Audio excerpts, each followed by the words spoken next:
who's in our Westminster studio. Where do you stand on this? Enough detail for you?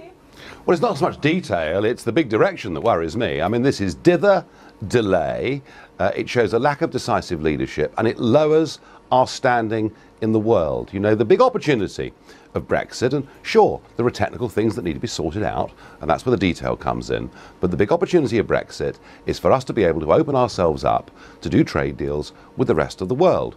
We have an American president in Donald Trump who's really keen as mustard to do a deal with us. Under the plan revealed by David Davis today, we would not be able to sign that trade deal until President Trump was nearing the end of his second term.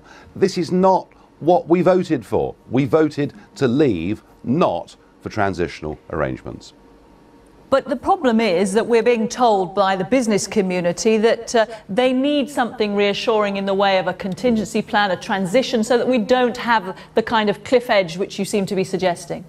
Well, I'm not suggesting a cliff edge at all. I mean, look, we do business all over the world. In fact, we do a majority of our business with non-EU countries without being involved in a customs union with them. Yes, of course, we've got very difficult negotiations with the European Commission, who really don't want to play ball with us. But frankly, by going for this transitional arrangement, yeah, sure, the CBI and big business will say it's great.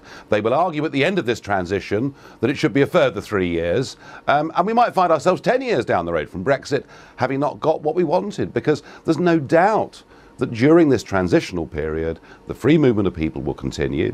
The European Court of Justice will go on having judgments over British business, and of course will go on paying a membership fee. None of those three things are acceptable to Brexit voters in any way at all. So follow through your line of argument then, if you would. We don't have an interim period. What do we do instead? Well, the interim period was Article 50.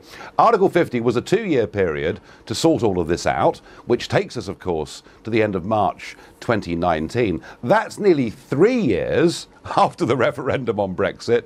The idea we extend this out to 6 years at a minimum just isn't good enough, and it's for government to sort this out. OK, but you've made the point there, looking back, that's a retrospective point that they've cocked up the timing, excuse my French, in your view. But what do we do now then? OK, admitted, you're saying that they've wasted time, but there is still then a decision to be made about what we do with customs union arrangements. Well, we're now in a very bad place because we've now shown weakness in the face of a European Commission that weren't wanting to give us much in the first place, and we're now saying we will delay this not indefinitely but for many, many years, and those that are not on southern Mediterranean beaches in Brussels today will be raising a glass of champagne at lunchtime. But then briefly, as a final point, what does the new structure look like? I think what we need is a new Prime Minister.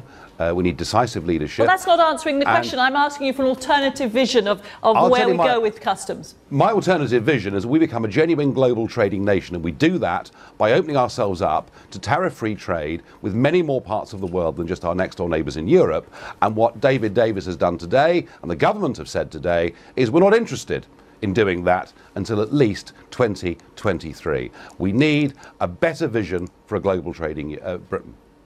OK. Nigel Farage, thank you very much. You didn't frankly have the balls to put country before party.